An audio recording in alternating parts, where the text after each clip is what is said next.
साक्षात् परब्रह्म तस्मै श्रीगुरवे नमः।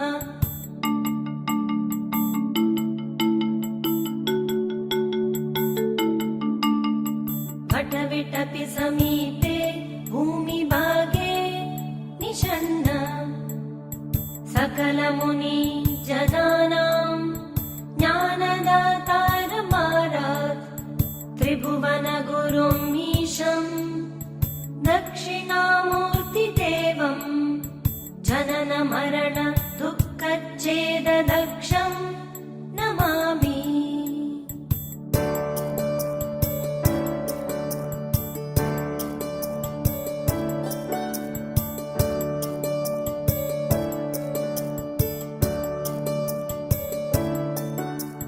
चित्रं वटतरोर्मूले वृद्धा शिष्या गुरुर्युवा गुरोस्तु मौनं व्याख्यानं शिष्यास्तु छिन्न संशयाः।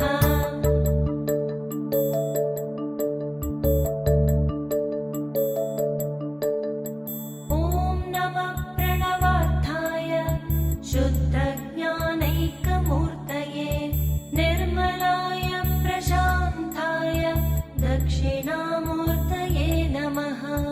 दक्षिणामूर्तये नमः।